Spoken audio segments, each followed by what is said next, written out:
And now, the president of the Wisconsin Broadcasters Association, John Lobbs. Good evening.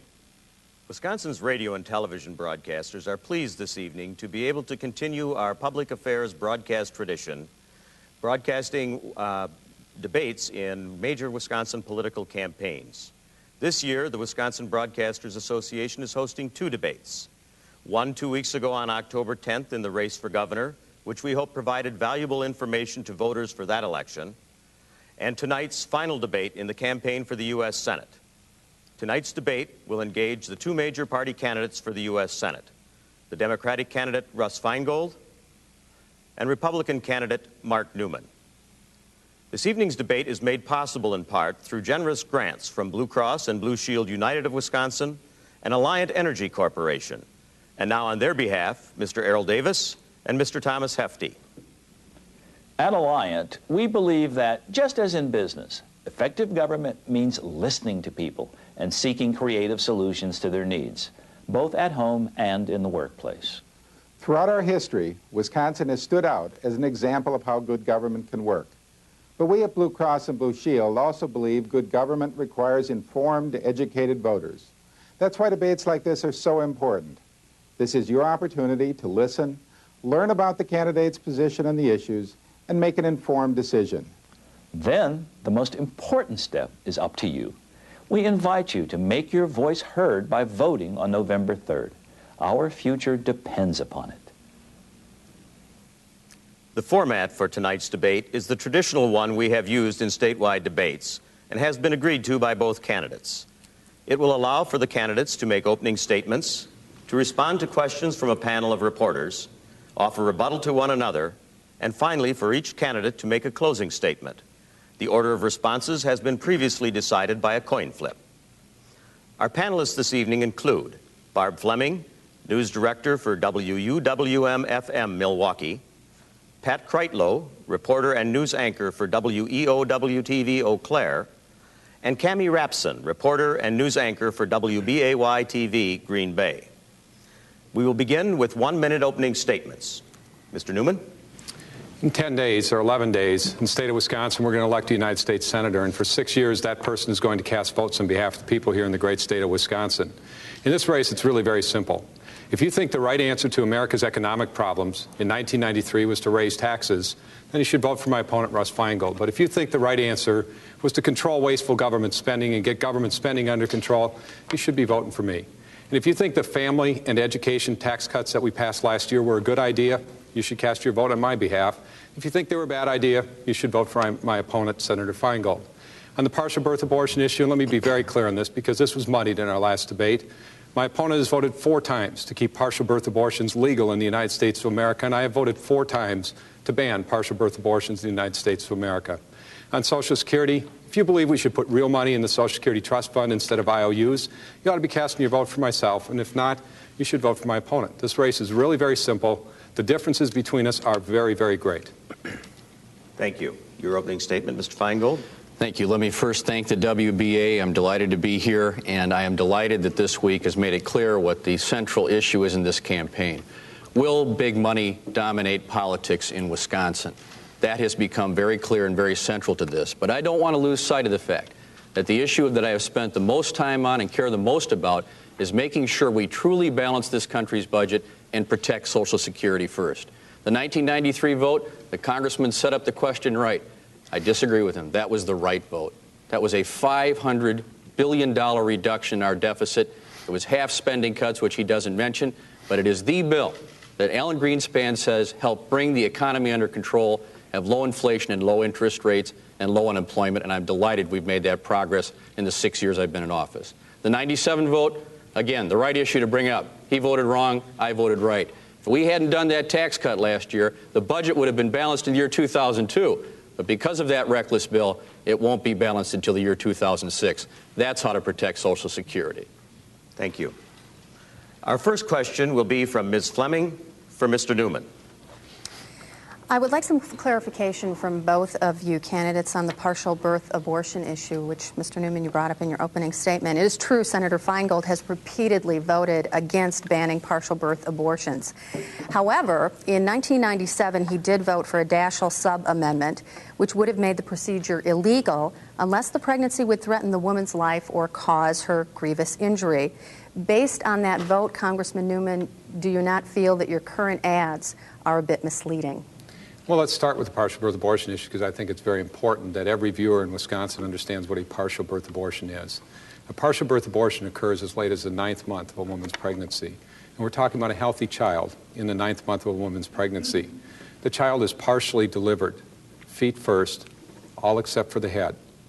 The delivery is stopped and the child's life is ended. That's a partial birth abortion. 4 times we've had the opportunity in the House of Representatives and in the United States Senate to ban that procedure. The United States Senate is 3 votes short of a ban on partial birth abortions, and one of those 3 votes is standing right here beside me tonight. And let me be very, very clear on this. He's voted 4 times to keep this procedure legal in America. We have an opportunity right here in the state of Wisconsin to change that vote. We can provide one of the 3 votes necessary to ban partial birth abortions in the United States of America for once and for all. Senator Feingold, your response. Well, first let me express my very sincere concern about how troubling this procedure is to so many people in Wisconsin and in the country. And I share that feeling. Keep in mind, as the questioner pointed out, the congressman also supports late-term abortion.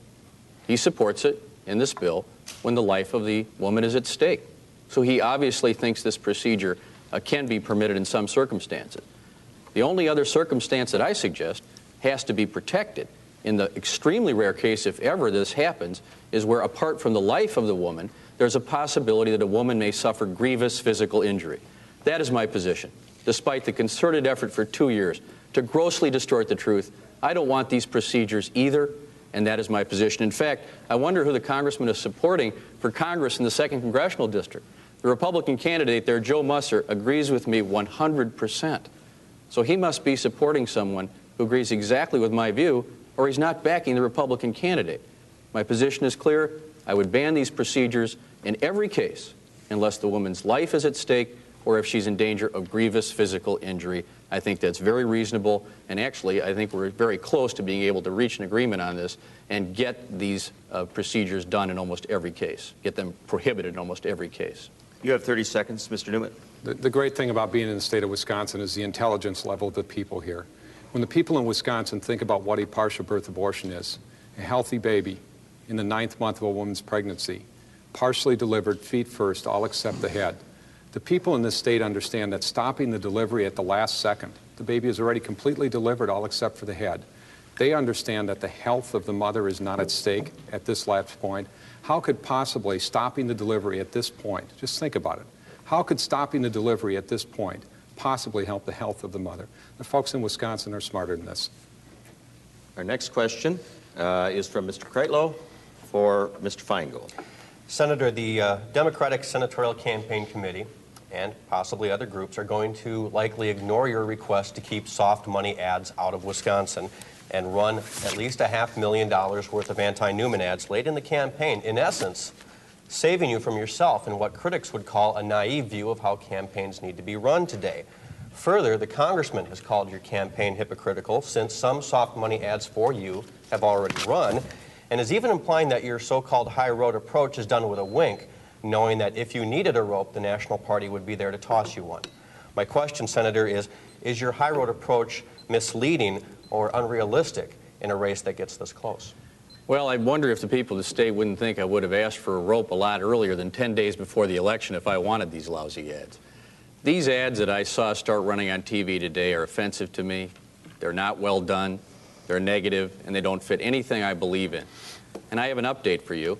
It is not the case that these ads will necessarily keep running. I have in my pocket a statement from Senator Daschle that has just been released, the minority leader of the U.S. Senate. I know the rules prohibit me from reading that document, but I will release it to the press afterward. What it says very plainly is this, that the minority leader of the U.S. Senate, Tom Daschle, has specifically instructed Robert Kerry, the chairman of the Democratic Senate Campaign Committee, to do all he can within his legal powers to stop these ads, because, as the statement says, Senator Feingold doesn't want them. and senators should be able to be in the position to prevent this sort of thing. It isn't always possible, as in the case of the independent ads, but I have spent months very successfully preventing these ads, as the congressman has enjoyed the benefit of millions of dollars worth of coordinated soft money ads. That's the difference. That's why I've taken the high road. In fact, every major national media is acknowledging now that I have done something that no incumbent senator has ever done. I have limited my own spending. I'm the only senator in the country to be refusing the soft money ads, and I think I'm having some success with it. Mr. Neumann. Well, I'm glad we brought that up, and I would encourage our viewers, when they get done watching this show this evening and they start seeing the Feingold ads running again, I'd encourage them to look very closely at the byline on the ads that are running today, because what the byline says is that these ads are authorized by the Feingold campaign, paid for by the Democrat Party. Let me say that once more, because it's very important to understand that right now what's going on is $500,000 is being spent on behalf of Senator Russ Feingold. Not the new negative ads that you're seeing today. That's another $400,000 on top of that, not what he's talking about in his pocket. The ads that are running right now on the air, on the bottom it says authorized by the Feingold campaign, paid for by the Democrat Party. So if there's anyone in the state of Wisconsin that has been misled into believing somehow that there is no Democrat Party ads being paid for in the Feingold campaign, I would simply encourage you to turn on the TV set tonight, watch one of the Feingold ads, and take a look at the byline that's in them, unless he switched them out in the last day or so, because I saw it as recently as this morning. Mr. Feingold, 30 seconds and rebuttal. I encourage everyone to watch those ads. You'll notice that those ads are not paid for with the soft money, unregulated funds that are phony issue ads that the congressman has used. Those ads are paid for strictly with hard money contributions that are limited under law and disclosed. That's the difference. My campaign has been diligent about that. I have followed my pledges to the people of Wisconsin to the T, and all of my ads indicate that. In fact, I've taken the extra step that the congressman never does. He's never lifted a finger to try to stop any of this, and I have successfully worked hard to stop it. That's the difference. He's for the big money out of the state. I'm trying to keep it home-based. The next question is from Ms. Rapson for Mr. Neumann.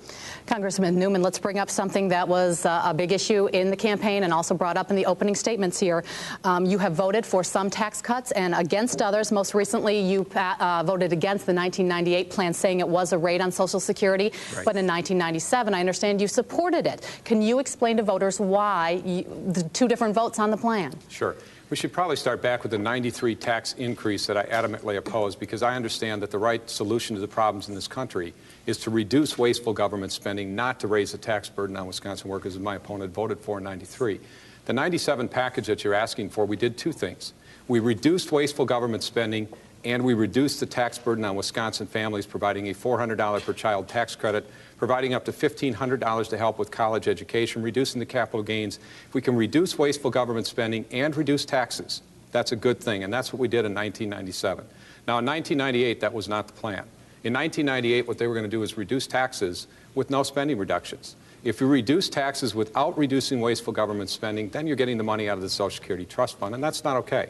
The bottom line with Social Security is Social Security money should be saved for Social Security, period. But let me go back to the 97 and just reemphasize, to the extent that we can pass bills that reduce wasteful government spending, letting the people here keep more of their own money, it then becomes a question of who can spend that money better, the people in Washington or the people right out here. As a matter of fact, an average family here in Wisconsin, a family of 5 with 3 kids, 1 in college, a freshman in college, and 2 kids at home, next year when they fill out their tax return, that family of 5, a $50,000 a year type income family, they're going to get a $2,300 tax refund because of the tax cut package we passed last year. Family of 5, 2 kids at home, 1 in college, $2,300 tax refund next year. And it really comes down to this question: who can spend the money better, Washington or our families right here in Wisconsin? And I vote for the families in Wisconsin. Mr. Feingold. Here we have it. The question is who can spend the money better in a sense, but the real question is who can spend the money twice. The congressman spends the money twice. He tells you in his ads that Social Security should come first. But as the questioner pointed out, this is totally contradictory. To say you're putting the money into Social Security first and then vote for a $135 billion tax cut 2 days later. That's like telling your kid, I'm sorry I took $200 out of your college fund, and just to do you a favor, I'm going to put $100 back and keep the other $100 for myself. This is a direct contradiction, and I'm not the only one who thinks this makes no sense. Paul Gigot, a very conservative native of this community, Green Bay, Wisconsin, who is not a big fan of mine, called the congressman here on this issue a walking contradiction. On the one hand, talking about tax cuts, on the other, not doing tax cuts, on the other hand, criticizing me for voting against those very tax cuts. And even Congressman Bill Archer, the chairman of the Ways and Means Committee, specifically said that everyone who opposed the tax cut this time had better realize that the tax cut last year was a direct theft from the Social Security Trust Fund. This is totally contradictory. That's why I say I'm the only candidate who actually says the first dollar goes to Social Security, and hopefully we can get to tax cuts later. That's the difference.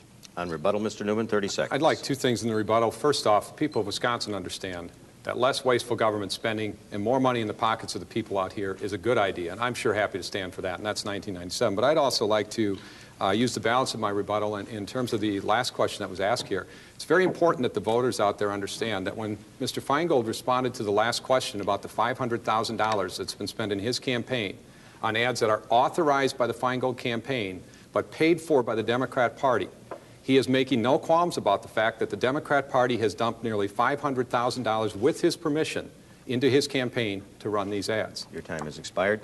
The next question is from Ms. Fleming for Mr. Feingold. Senator Feingold, when it comes to defense spending, it's very obvious that you and Congressman Neumann have differing priorities.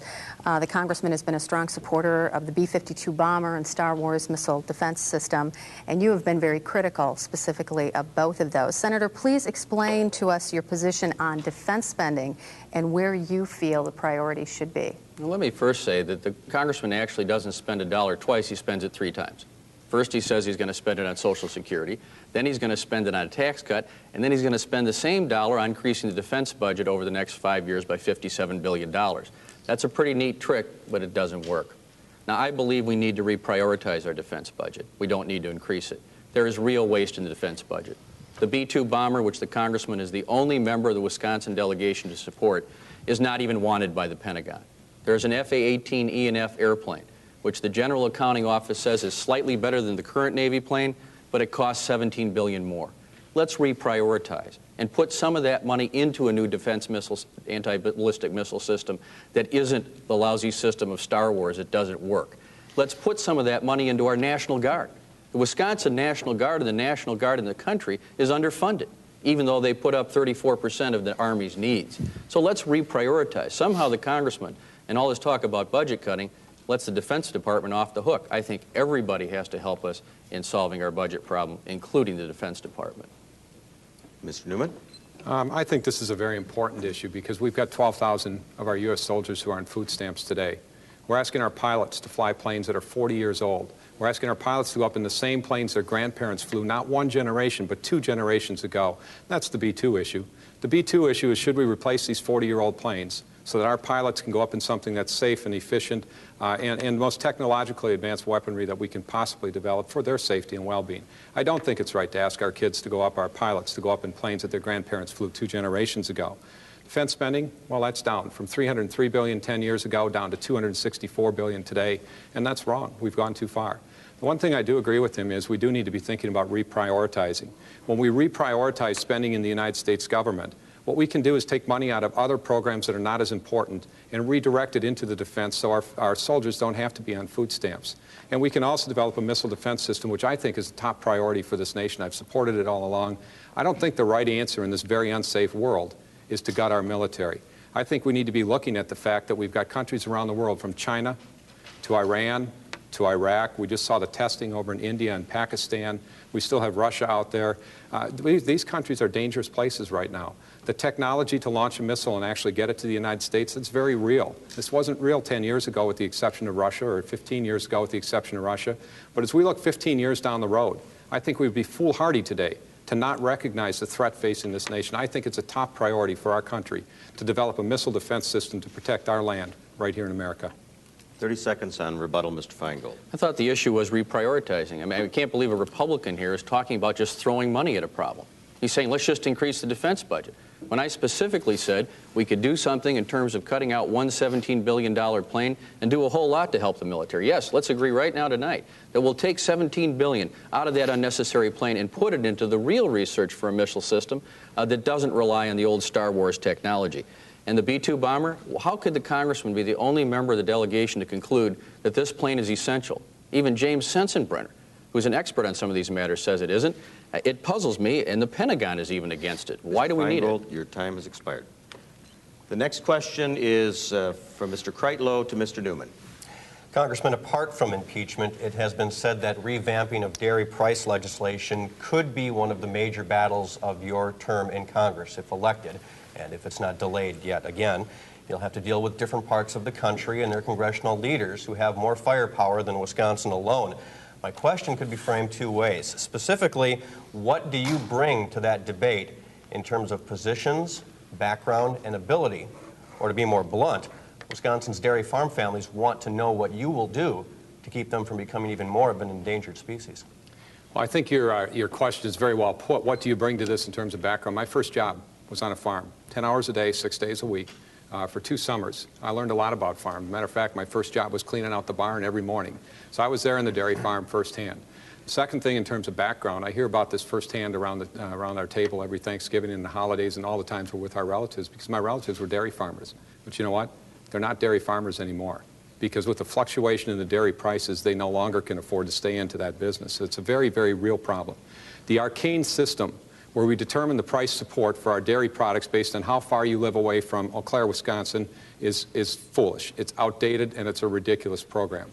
What do I bring to this program in terms of understanding what's happening in Washington, D.C.? It is very clear what's happening in Washington, D.C. What's happening in Washington, D.C. is there are a group of people that have formed a voting bloc to prevent us from solving the problem. I joined Dave Obey on the floor recently, attacking the issue. And the bottom line, though, is when you get all done with it, this group of people, it's represented by the New York dairy farmers, the southern peanut farmers and cotton farmers, and on out to California. And they put together this voting bloc that is effectively keeping this advantage for their areas and disadvantage here in our Wisconsin farmers. Let me be very clear what I think we need to do. I think we need to filibuster the bill in the United States Senate. It's dangerous you don't shut down the entire dairy bill, or the entire ag bill, because if you shut down the ag bill, you not only stop the dairy industry, but you would stop all of the other programs that are so important.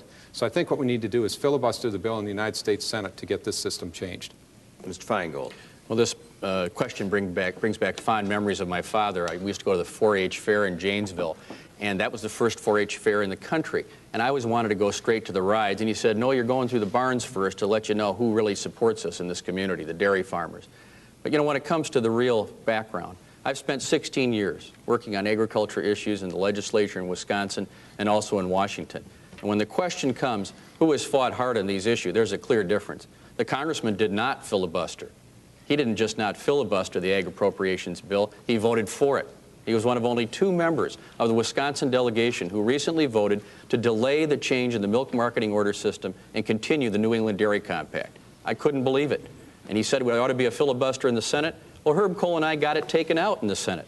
But lo and behold, when the leaders of his party in the House got together, they kept those provisions in there. It was one of the most anti-Wisconsin bills ever passed, and the congressman voted for it. That's the difference. I've led the fight in the lawsuit against the system. I've led the fight to get Secretary Glickman to help us. In fact, I brought him to Greenleaf, Wisconsin a few years ago when he became the first Secretary of Agriculture to say, this system should go. I need to be returned so I can finish the job. On rebuttal, Mr. Neumann. Well, the negative comments back and forth aren't really going to help our dairy industry. What's going to help our dairy industry is getting the problem solved, and that's going to take us all working together in Washington, D.C. It was very difficult for me to go on the floor and join with someone who I'm relatively opposed to on most issues, and Dave Obey, and join him in this fight. But that is really what it's going to take to solve this problem.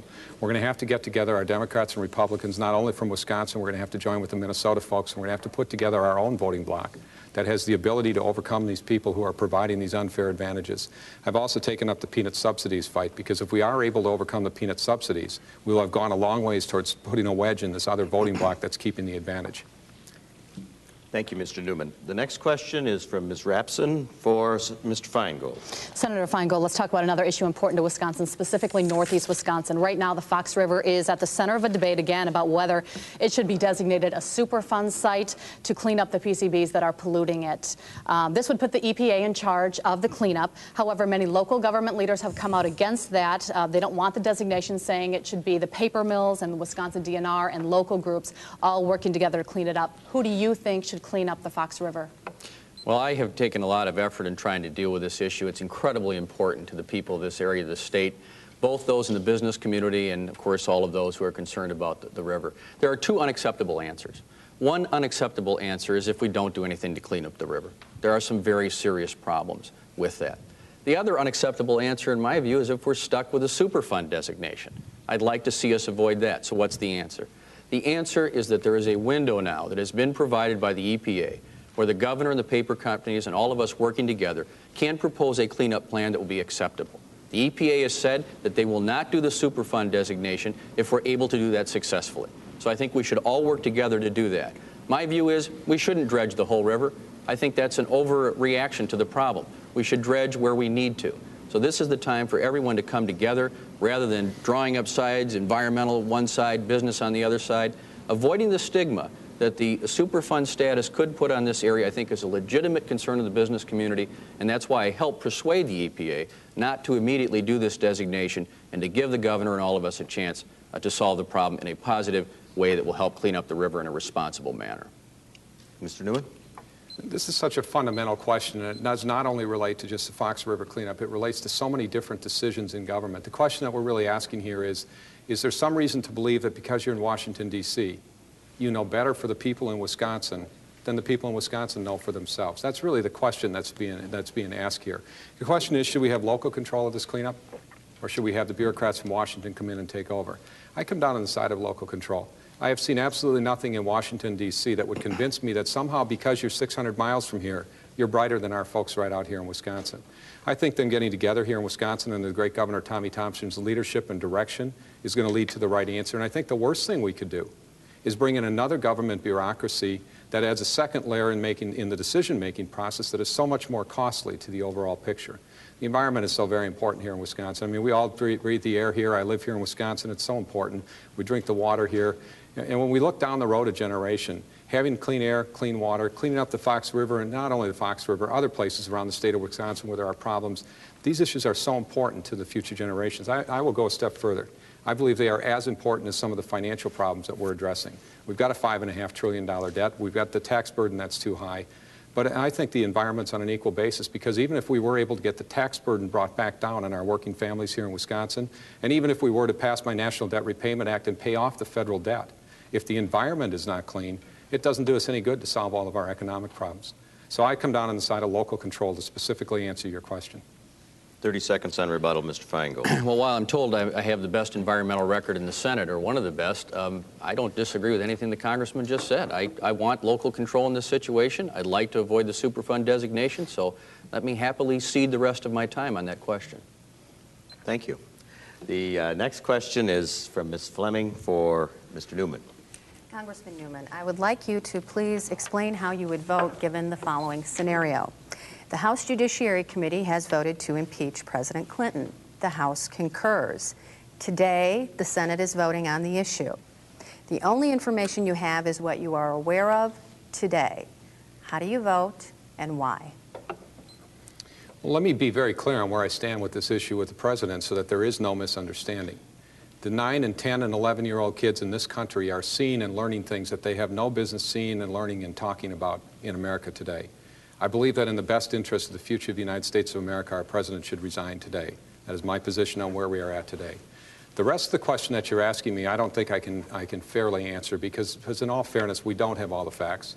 And in the country we live in, he should get a chance to mention where he's at and have a chance to rebut some of the things that have been said against him. But I do know that in the best interest of the country, and that's where I base the other decision, does he have the ability to lead this nation today that he had 6 months ago? I don't think he does.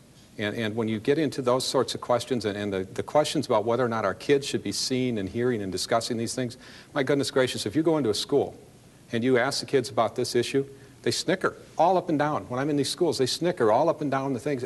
It's terrible what's going on with our kids right now because of what they have seen and heard and learned in this situation. So I will specifically answer the question that I think in the best interest of this country, our President should resign today for the good of our kids. And then I would go to the other part. I would defer until we have, if we're going to sit in trial of that, we certainly need to have the balance of the information. Mr. Feingold. Well, of course, I agree with the Congressman that the President's behavior was irresponsible and not positive for the children of this country. And as the father of 4 teenagers, I certainly didn't enjoy that display either. But I'm also very pleased to hear that the Congressman has finally moderated his view. He was nationally publicized for indicating in January based on the information he had then that the president should be impeached. More recently, the congressman said that he had read the Paula Jones deposition and had concluded that the president had committed perjury and that he should be impeached, and presumably he meant convicted. What I'm hearing now is a much more moderate view that I hope is more in keeping with what the Senate's role is in an impeachment trial. It's very clear. The Senate doesn't sit like the Senate usually does. The Senate sits as a jury, and you must conduct yourself as a juror. That means looking at the facts, looking at the evidence, listening to the lawyers on each side. There'll be rulings on evidence. It's a very strange thing because this has only happened once before in our country's history. But I hope the people of the state consider who's more likely to be an impartial juror in this trial. Everyone knows I've stood up to President Clinton when I thought he has been wrong. I'm the only Democrat in the country that's still calling for an independent counsel to investigate campaign finance abuses in the White House. I am capable of voting to convict or not to convict based on the facts, not based on a partisan agenda. And I think that is a very important thing as we move into the possibility of this trial in this country next year. On rebuttal, Mr. Neumann. Yeah, I'd like to use my 30 seconds to just reiterate to every family that's viewing out there tonight that it's important that we talk to our kids. We tell our kids that the values that made America the greatest country in the world are still there, and they're still very real, and they are what America is all about. Telling the truth is important. Parents, talk to your kids and tell them that it's not acceptable if they have anything but the truth. And if they make a mistake, punish them, but then love them and get them back on their way. And tell them that marriage vows are important. Every marriage isn't going to work out perfect all the time, but tell them that those marriage vows should be honored and how important it is that these values that made America the greatest country in the world be restored once again. Thank you. The next question is for Mr. Kreitlow for Mr. Feingold. Senator, we'll touch on crime next, and the congressman has run ads about certain enhancer penalties for crimes, including crimes committed with guns, guns fired near schools. I'd like you to tell the voters more about your position on enhancers and hate crime enhancers as well, and should they include sexual orientation along with race, religion, sex, and other factors? It's hard to choose which of the congressman's ads I get more concerned about in terms of the accuracy, but high on the list is the crime ads. These ads pretend that I am against putting people in jail who commit crimes with guns.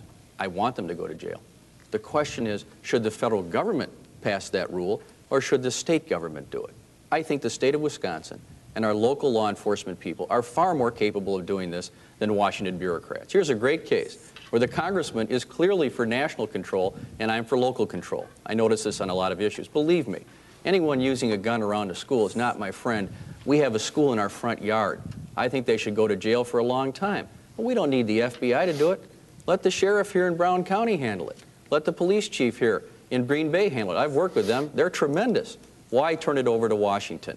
He's for Washington control of our criminal justice system. I'm for Wisconsin control of our criminal justice system, and that is a major difference between us. When it comes to hate crimes enhancers, I definitely feel that if we are to have hate crimes laws in this country, it should include every group that is potentially the victim of discrimination. I feel that I have to be the senator for all Wisconsinites, and that includes, in my view, any hate crimes law that is passed, including those who are gay and lesbian. Why should they be excluded, especially in light of this horrible incident that occurred last week in the western United States? This is a tragic thing in our country. We have to diffuse this, and leaders have to be the ones to bring us together, and that is why I think if we're going to have a hate crimes law, it should include that category as well. Mr. Neumann? Well, let me start with crimes. I'm a deer hunter, and I think law-abiding citizens in this great country should be permitted to own guns. The question comes down is if you commit a felony, a federal felony, and you commit this crime with a gun, should the judge have the option of putting you in jail or not? And I guess my belief on this is pretty clear. If you commit a crime with a gun, you ought to go to jail.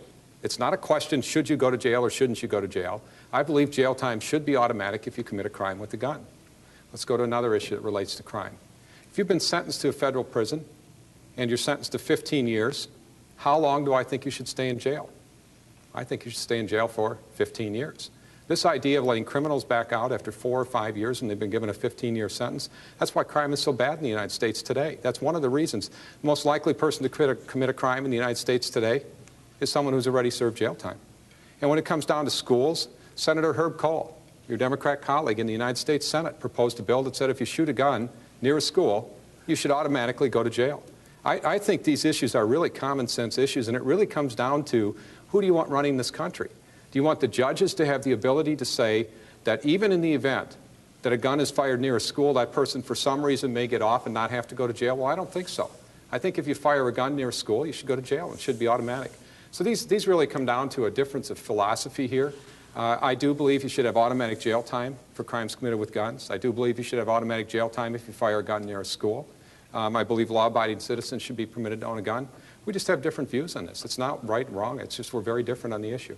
30 seconds on rebuttal, Mr. Feingold. We do have different views on this, but I don't think the congressman listened to what I said. I am all for these mandatory punishments, but they should be done by the state. We should not have Washington and the bureaucrats in Washington deciding these things. We should have the local law and the local law enforcement handling this. And in fact, long before the congressman got to Washington, I voted for the 3 strikes and you're out law for violent offenders, because I do believe if you commit a lot of crimes, you should go into jail for life. That is what I voted for, and it was, I think, a good vote. Follow-up question? I would like to follow up with the congressman because my question was broad, and I'd like to give him some extra time to answer the second portion. If you favor hate crime enhancers, should they include sexual orientation along with race, religion, and sex? 30 seconds. Well, let me be very specific on the hate crime that just occurred out west, because that's certainly in the forefront in the news right now. That's one of the worst things that we've seen in a long time. That is a crime, and whoever committed that crime ought to go to jail. But do I think it's somehow worse to commit that kind of a crime because you are in a minority of some sort? I think it's just as bad to commit that crime to anybody in this country. So when you really look at this situation, and again, I want to be very, very clear on this, I think the laws should be enforced to their fullest. And whoever committed that crime, when they're sentenced to jail, they should stay in jail and serve out their entire term. Thank you. The next question is from Ms. Rapson for Mr. Neumann. Congressman Neumann, this is an important issue for working families. Currently, many families pay up to $7,500 a year for full-time daycare at a daycare center when a child is from 6 weeks old to 2 years of age. Obviously, that cost multiplies or changes with the number of children that you have. Many companies do offer flexible spending accounts where you set aside up to $5,000 pre-tax, so that saves you some money. But that only covers a portion of the cost for one child for full-time care. Would you support an increase in the amount of money that families could set aside pre-tax in these flexible spending accounts for daycare? You're suggesting that they could have more tax deductibility for daycare? Yes. That's an interesting idea. I mean, I'd have to think it through before I say I wouldn't come down opposed to that, because that effectively results in lower taxes. And contrary to my opponent, I support lower taxes as a general principle. But let me just go a step further, because I think there's more to this than that, just that issue by itself. In 1997, we were faced with the decision that we could start new government-run daycare programs all over the country, and we could start another new program to help in this way or that way. And we looked at the problem, we said, we're not going to do it that way. What we're going to do instead is look at these families with these children that you're talking about, and we're simply going to give them a $400 check back when they do their taxes. That's the 97 tax cut plan. I mean, what I would really like to see is, rather than the government stepping in and dictating what happens here, and I'm really not opposed to the idea, because that really just empowers the people, but rather than the government stepping in and dictating how this is done, or that if it's in this daycare it's okay, but if it's in this daycare it's not, I'd like to see another tax cut for the people. And rather than the government dictating and mandating how they spend their money, what I would like to do instead is the government to spend less of their money and just let the families keep more, like we did in 1997 with the $400 per child tax credit. Those families are particularly in difficult situations, as you know, if they have a college student in addition. And that's why in that tax cut plan we also included the college tuition. I go back to an example I gave here earlier.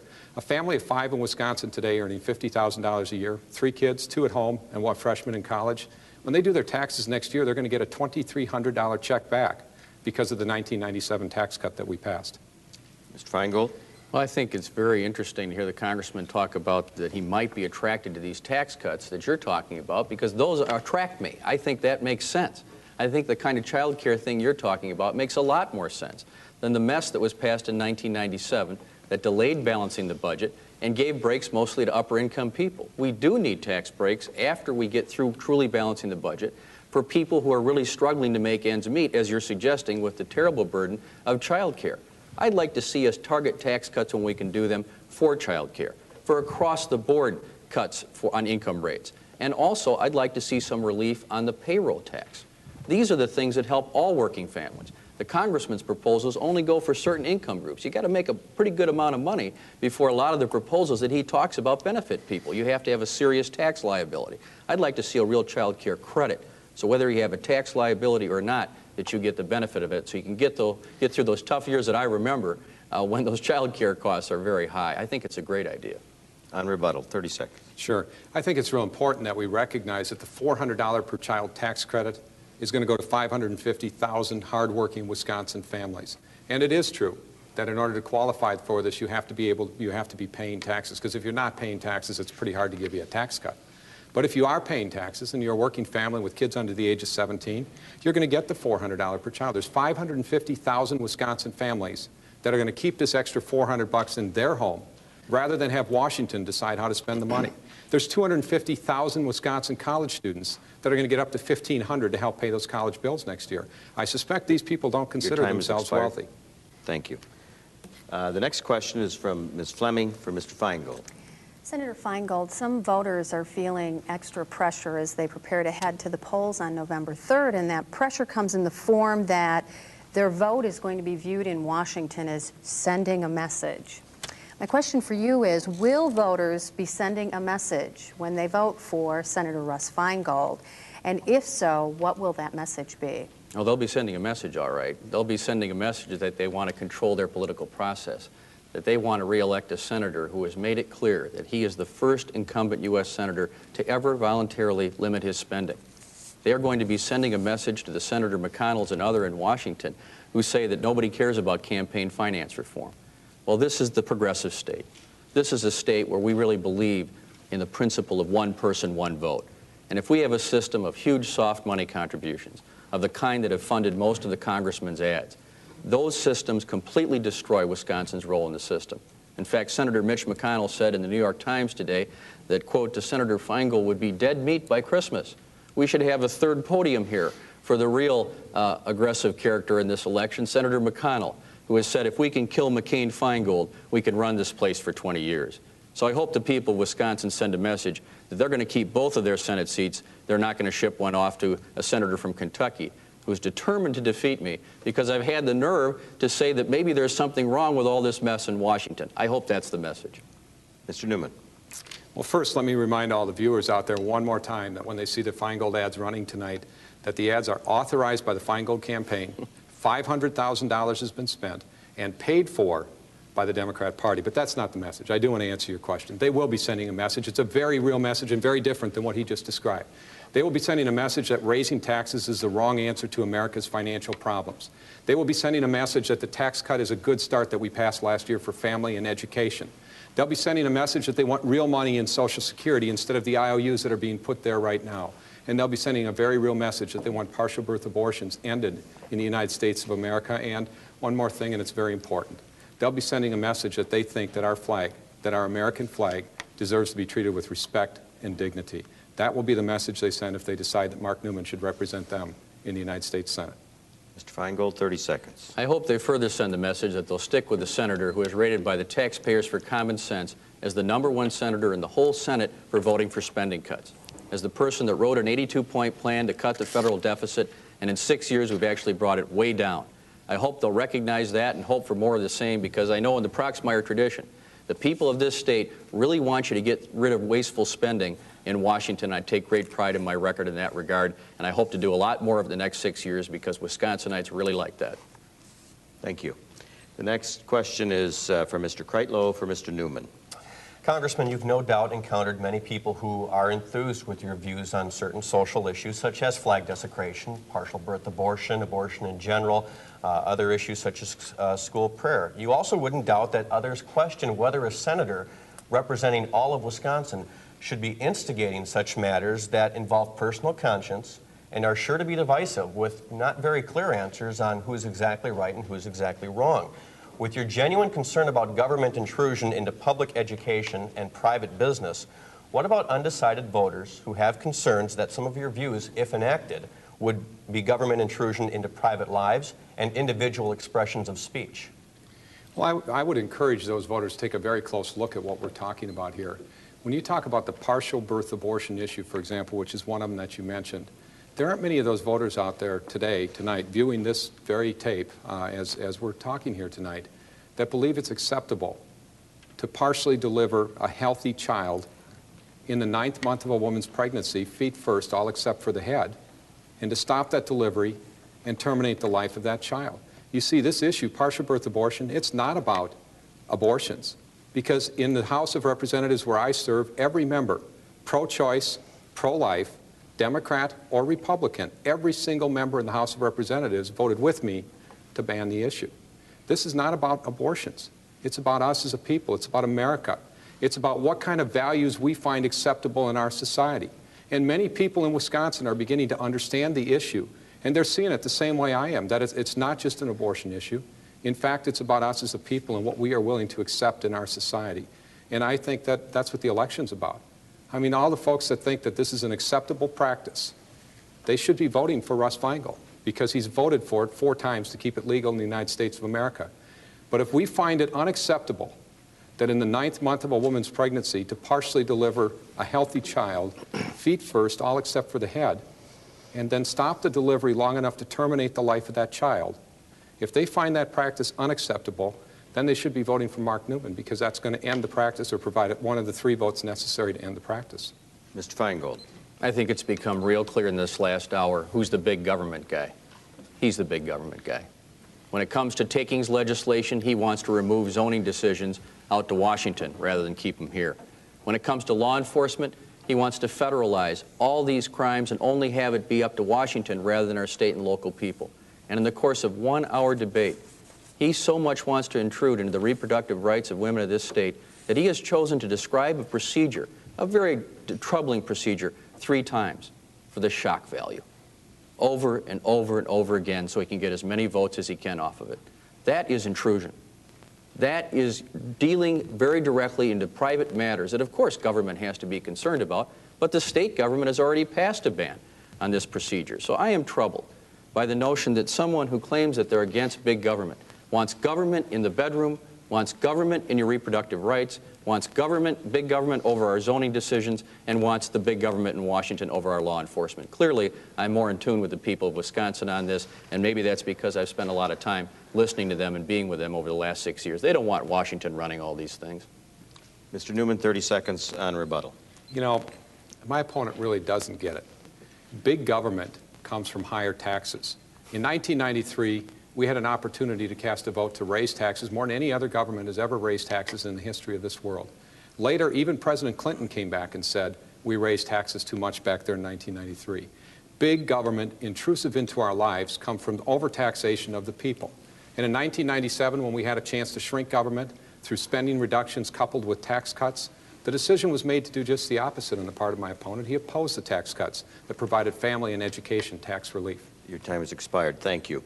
Gentlemen, we have time for one more question, but we do not have a time for a full round of answers, so I'd ask you to each respond for 1 minute. The next question is from Ms. Rapson for Mr. Feingold. Let's talk about the budget bill that was signed into law this week. It has been called by some as a national disgrace because of some of the pork that has been found in it. In fact, Senator John McCain has talked about the study of caffeine for $250,000, $1.1 million for manure handling. Both of you have been very, very outspoken on cutting issues like this.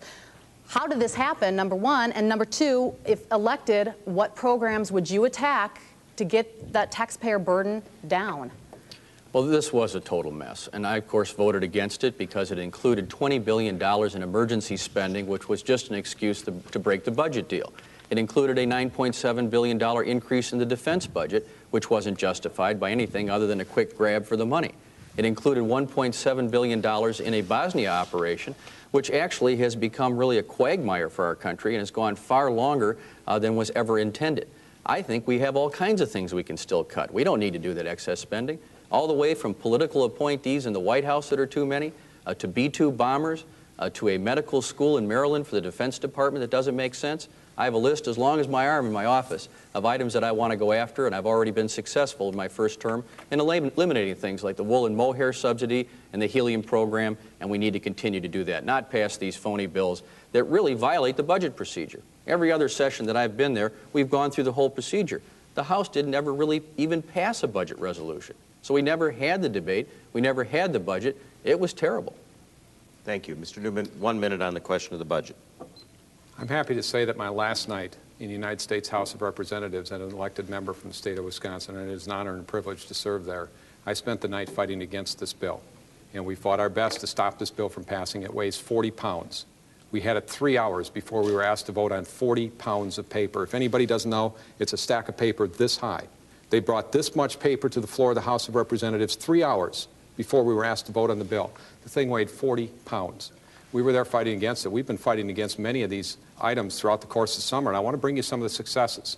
In middle summer, they were going to spend another $20 billion right straight out of the Social Security Trust Fund. We got them stopped. I effectively did a filibuster in a committee to stop it, and people weren't very happy, especially from my own party. They weren't very happy that we would not allow this thing to go forward in the middle of the summer. They got to the end of the year and they got $20 billion, and that's wrong, and it should be stopped, and I voted against the bill. The bigger picture here is that 2 weeks ago, we looked at tax cuts out of the Social Security money, and we said no. Now, last week, they did spending increases out of the Social Security money, and frankly, both sides, the Republicans proposing the tax cuts and the Democrats with the new spending, both sides are wrong. Social Security money should be saved for Social Security, period. Thank you, Mr. Neumann. Your time has expired. That concludes the question and answer portion of our debate.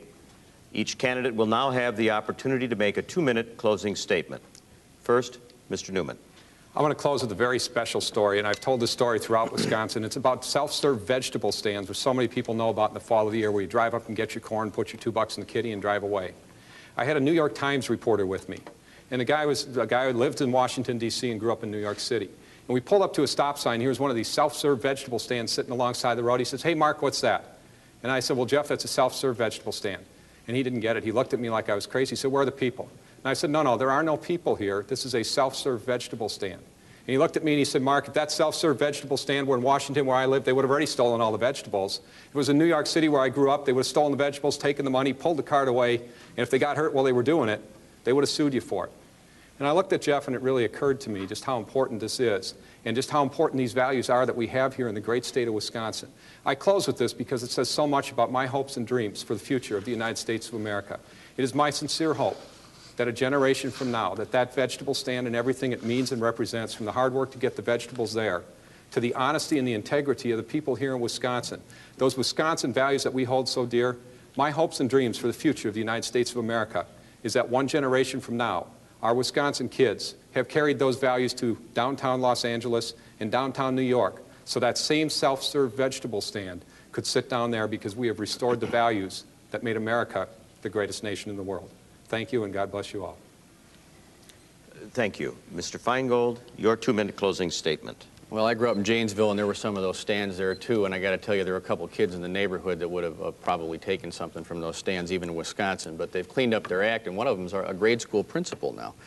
But I think very much people right now feel that they've seen a lot of political ads. I am looking forward to this campaign to be over so that I can teach my 15-year-old daughter to drive. That's something that needs some attention. But I've noticed that people say when they watch these ads that the campaigns are too long, they're too expensive, and they're too negative. And that's why I have chosen to go on the high road, to try to limit my spending, to try to respect the people of the state and run a campaign that the people of the state can be proud of. That has to be done straight through to Election Day, and I feel very committed to it because the people of this state have treated me very, very well. Now, as I go across the state, I've noticed that I'm getting a lot of support. I've been endorsed by many seniors, including the organization representing them, the National Committee to Preserve Social Security and Medicare, because they think I'm going to be the best candidate in this race to save Social Security and protect it. I've been endorsed by over 500 county board members in this state who know that I am the candidate who is committed to local control over their decisions, not shipping the decisions out to Washington. And the one that perhaps thrills me the most, I've been endorsed by over 100 police chiefs in this state and many sheriffs and district attorneys, including 10 Republican sheriffs who have felt strongly enough about my reelection because of the program we put forward to get more officers on the street in Wisconsin, up to 1,000, a program the Congressman opposes. But the endorsement I most want is your endorsement in the form of a vote on November 3rd. I need your support so that I can continue to fight for Wisconsin families, so I can continue to fight for campaign finance reform, so the focus can be on the real issues. Health care, so that every Wisconsinite and every child in this state has health care. so that they can all learn in their classrooms with small class sizes. The kids of this state deserve that, and the federal government should be helpful in that. And finally, so I can continue the great tradition of Gaylord Nelson with a 100% pro-environmental voting record, of which I'm very proud. Thank you, Mr. Feingold. That concludes the debate between U.S. Senate candidates Mark Neumann and Russ Feingold. This debate has been hosted by the Wisconsin Broadcasters Association through generous grants from Blue Cross and Blue Shield United of Wisconsin and Alliant Energy Corporation. We thank the candidates, Russ Feingold and Mark Neumann, for their participation, and we thank our panelists, Barb Fleming, WUWM-FM Milwaukee, Pat Kreitlow, WEAU-TV Eau Claire, and Cammie Rapson, WBAY-TV Green Bay. Over 50 Wisconsin radio and television stations have broadcast this debate to ensure that every citizen of Wisconsin has had an opportunity to hear and see the two major party candidates for the U.S. Senate in Wisconsin in 1998. In the traditional spirit of commitment to their communities, they hope that bringing this political event to you as a public service will contribute positively to this campaign and aid Wisconsin voters as they approach their duty to elect Wisconsin's next U.S. Senator on November 3rd. On behalf of Wisconsin's radio and television broadcasters and candidates Mark Neumann and Russ Feingold, thank you for listening and watching. Good night.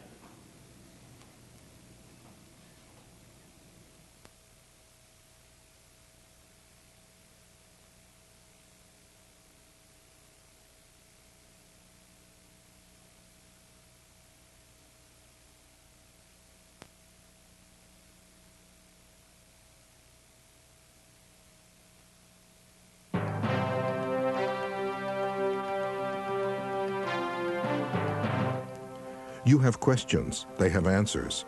Candidates for governor speak about issues that affect you on Candidates Platform.